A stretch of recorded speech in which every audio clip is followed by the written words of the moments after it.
नमस्कार. आज मी परेश बोलतोय. आज मी आपल्यासमोर एका अशा विषयावर बोलणार आहे ज्याची वेदना मुंबईसह महाराष्ट्रातील कोट्यावधी गरिबांच्या व मध्यमवर्गीयांच्या काळजात दडलेली आहे. आज मी कुठल्या राजकारणावर बोलणार नाही. आज नाही मी कुठल्या पक्षावर टीका करतो. तर आज मी तुमच्यासमोर असे रिअल फॅक्ट्स, असे रिअल स्टोरी घेऊन येणार आहे ज्याची भीती तुम्हाला मृत्यूपेक्षा जास्त वाटते. तर तयार राहा. एक प्रसंग आपल्या डोळ्यासमोर आणा की रात्रीचे 2 वाजलेले आहेत आणि आपल्या घरातील एक आपली आवडती व्यक्ती किंवा जवळची व्यक्ती तिला श्वास घ्यायला त्रास होतो. आपण त्या व्यक्तीला धावत नेतो सरकारी हॉस्पिटलमध्ये. तिकडे गेल्यावर आपल्याला समजतं की बेड्सच अवेलेबल नाहीये, व्हेंटिलेटर अवेलेबल नाही. तर आपण आपल्या व्यक्तीच्या काळजीसाठी आपण त्या व्यक्तीवर खूप प्रेम करतो म्हणून आपण नेतो प्रायव्हेट हॉस्पिटलला. तिथे गेल्यावरती आपल्याला डॉक्टर पहिले भेटत नाही. आपल्याला पहिले भेटतात तर ते काउंटरवर. तिथे आपल्याला सांगतात की तुम्हाला 50,000 1,00,000 डिपॉझिट करावं लागतं. तर ते घरातील कुटुंब प्रमुख कशातरी पैसे जमा करतात आणि ते आपल्या व्यक्तीला ऍडमिट करून. दुसऱ्या दिवशी सकाळी आयसीयू मध्ये ती व्यक्ती ऍडमिट असते आणि त्याच्या भार कर्ता प्रमुख तो टेन्शनमध्ये बसलेला असतो. एक नर्स येते, हातात बिल देते आणि सांगते की आज एवढे पैसे भरा. हे असं दररोज सकाळी होतं. दररोज सकाळी त्या व्यक्तीला पैसे भरायला लावतो. तो व्यक्ती क्षणभर विचार न करता आपल्या घरातील सोनं गहाण ठेवून किंवा घराचे कागदपत्र गहाण ठेवून किंवा इकडनं तिकडनं कुठलाही पैसे व्याजाने अरेंज करून हॉस्पिटलला पैसे देतो. प्रामाणिकपणे तो जितके वेळ नर्स किंवा डॉक्टर बोलतात तितके वेळ तो भरतो. काही दिवस जातात आणि तो एक दिवस येतो ज्यावेळी डॉक्टर तुमच्या समोर येतो, मान खाली करतो आणि सरळ सांगतो की आय एम सॉरी, आम्ही तुमच्या माणसाला वाचू शकलो. त्या माणसावर इतका टेन्शन असतो, इतका प्रेशर असतो, इतकं दुःख तो सहन करतो की आज माझा आवडती व्यक्ती आज जगात राहिलेली नाही.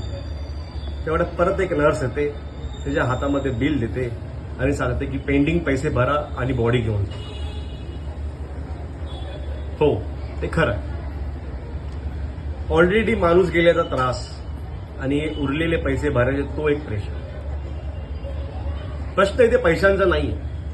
माझा प्रश्न सरकारला आहे. माझा प्रश्न त्या प्रत्येक हॉस्पिटल मालकाला आहे. जर आम्ही आमच्या आवडते व्यक्ती वाचवण्यासाठी जर आम्ही इतके पैसे भरतोय, पण जर आम्हाला ती आवडती व्यक्ती परत जिवंतच जर भेटत नसेल तर आम्ही पैसे का भरा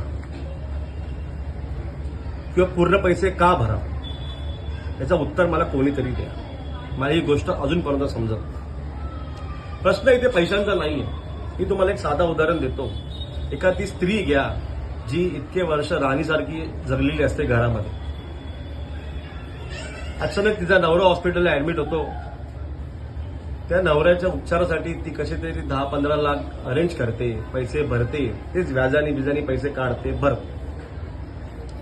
आणि जसं बिल 10-15 लाखाच्या वर जातं, काही दिवसांनी डॉक्टर येतो आणि म्हणतो की आय एम सॉरी, आम्ही त्याला वाचू शकलो नाही. आता विचार करा त्या बाईवरती काय प्रसंग उडवला.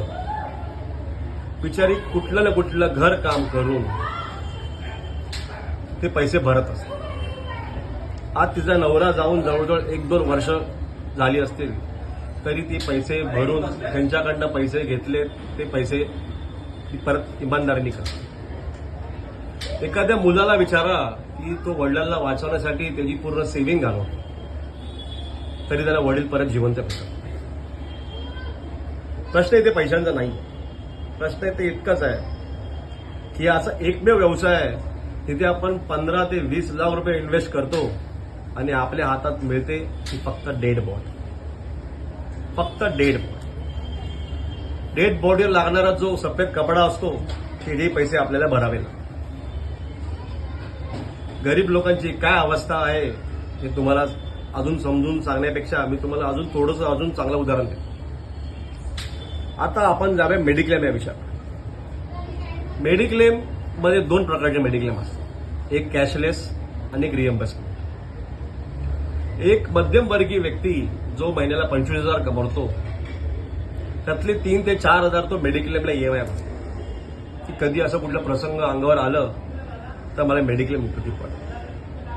पण जो ज्यावेळी हॉस्पिटलला जातो त्यावेळी त्याला कळतं की टायअपच नाही त्या पॉलिसीसोबत, आणि ज्याच्यावर टायअप केलंय तो हॉस्पिटल इतकं लांब आहे की तितकं जाईपर्यंत तो माणूस राहणार नाही. तो बिचारे पैसे अरेंज करतो कसे तरी. आता असंच अजून एक ऑप्शन असतो कॅशलेस. कॅशलेसमध्ये काय काय मेडिक्लेममध्ये असं असतं, समजा तुमचे 5 लाख रुपये बिल असेल तरी ते मेडिक्लेमवाले 3.5 लाखच बिल पास करतात. त्यातले बाकीचे पैसे हे चार्जेस ते चार्जेस म्हणून कट करतात. जर मध्यमवर्गीय या विचाराने ईएमआय भरतो की मला मेडिक्लेम काढते म्हणजे मला पैशाची गरज लागणार नाही, तरी त्याला पैसे भरावे लागतात, तर उपयोग काय मेडिक्लेमचा? अशा खूप प्रकारच्या गोष्टी. मेडिक्लेमवर आपण एक नंतर विषय वेगळाच काढू. आता मी तुम्हाला एक एकदम साधं उदाहरण देतो आणि एक रिअल फॅक्ट्स तुम्हाला सांगतो. बँड्रा ते कुर्ला हा जो परिसर आहे, तिकडनं सीएसटी ते चर्चगेट हा जो इतका परिसर आहे, यामध्ये जवळपास 35 ते 40 लाख लोक राहत असतात. आणि इकडे बाहेरून येणारी जे कामाला आहेत किंवा जे वावर करत असतील ते 15 ते 20 लाख पकडून सांगतो. ते साधारण 50 ते 60 लाख लोक या परिसरामध्ये असतील असा आपण अंदाज काढतो. पण तुम्हाला माहिती आहे का, याच परिसरामध्ये श्रीमंत लोकांसाठी 650 हॉस्पिटल आहेत प्रायव्हेट, छोटे मोठे श्रीमंत लोकांसाठी, आणि आपल्यासारख्या सामान्य गरिबांसाठी फक्त 25 ते 28 हॉस्पिटल आहे. त्यामध्ये केम, जे, सायन, नायर, कस्तुरबा अशी हॉस्पिटल आहेत आणि त्यांची अवस्था तुम्हाला माहिती आहे. केम हॉस्पिटलचं असं होतं की हॉस्पिटल एक नंबर आहे, पण इतर शहरात किंवा इतर राज्यात तशी सुविधा मिळत नाही, म्हणून तिकडची लोक इथे येतात. पण जेव्हा इकडचे स्थानिक तिकडे जातात हॉस्पिटलमध्ये तेव्हा त्यांच्यासाठी बेड अवेलेबल नसतं. म्हणजे जो इकडचा स्थानिक व्यक्ती जो टॅक्स भरतो आणि त्याला जर बेडच भेटत नसेल तर काय उपयोग त्याचा टॅक्स भरतो? त्या खूप प्रकारच्या गोष्टी आहेत. पण फक्त प्रश्न मांडण्यापेक्षा आपण एक सोल्युशन पण द्यायला पाहिजे. तर माझ्याकडे 3 प्रकारचे सोल्युशन आहेत. सर्वात पहिलं सोल्युशन म्हणजे आपण सरकारला विनंती करू की मुंबईमध्ये जागोजागी कन्स्ट्रक्शनचं काम सुरू. आता मला एक प्रश्न इतकाच पडतो की जर त्या मोठमोठ्या बिल्डिंगमध्ये मराठी माणूस राहणारच नाहीये, तर त्या बिल्डिंग कोणासाठी कशासाठी बांधतात? त्यापेक्षा सरकारी जागा ती घ्यावी आणि तिकडे केम सारखे त्याला अपग्रेड करून इंटरनॅशनल हॉस्पिटल बनवावे, ते पण सरकारी. म्हणजे प्रायव्हेट हॉस्पिटल लाज वाटेल अशी हॉस्पिटल बनवावे. प्रत्येक शहरात किमान 3 ते 4 असतील, तर प्रत्येक राज्यात किती होतील असा अंदाज लावा, जेणेकरून बाहेरचे लोक इथे येणार नाही. दुसरा महत्वाचा विषय म्हणजे 1 नेशन 1 प्राइस. तर आपण नेशन थोडा साईडला ठेवूया, आपण पहिल्या स्टेटवरती येऊया. 1 स्टेट 1 प्राइस. आपण सरकारला विनंती करू की प्रत्येक आयसीयू बेड किंवा ऑपरेशन चार्जेस किंवा कुठल्याही प्रकारचे चार्जेस असतात त्याचं एकच रेट ठेवा प्रत्येक प्रायव्हेट हॉस्पिटल, जेणेकरून लूटमार होणार नाही. आणि दुसरं म्हणजे जे डॉक्टरची फीज असते ते पण आपण एक कंपल्सरी तेवढीच ठेवावी, जेणेकरून प्रत्येक हॉस्पिटलला ती परवडेली आणि सामान्य माणसालाही परवडेल. तिसरं सर्वात महत्वाचं म्हणजे 1 स्टेट 1 पॉलिसी. सरकारने एक अशी पॉलिसी काढावी मेडिक्लेमच्या रूपामध्ये, जेणेकरून ती प्रत्येक प्रायव्हेट हॉस्पिटलमध्ये लागू झाली पाहिजे. म्हणजे हॉस्पिटलने कुठलंच कारण दिलेलं पाहिजे की आमच्या इथे टायअप नाही. ही सरकारी पॉलिसी असावी, जेणेकरून कधी इमर्जन्सी झाली तर तिकडे लोक आरामात जातील कॅशलेस फॅसिलिटी घ्यायला. आता मला टायअपचा प्रकार नाही समजत की नक्की मेडिक्लेमची चुकी असते का कमिशनमुळे टायअप होत नाही. अशा विविध प्रकारच्या गोष्टी आहेत ज्या आपण बदल घडू शकतो आणि माझ्या मते ते बदल घडायला पाहिजे. कारण सामान्य माणूस हा कसा जगतोय हे तुम्हाला सांगायला वेगळं नको काय. पुढे आपण नक्कीच अजून चांगली व्हिडिओ घेऊन याव्या. त्याबद्दल आपले खरेच मनापासून आभार. धन्यवाद.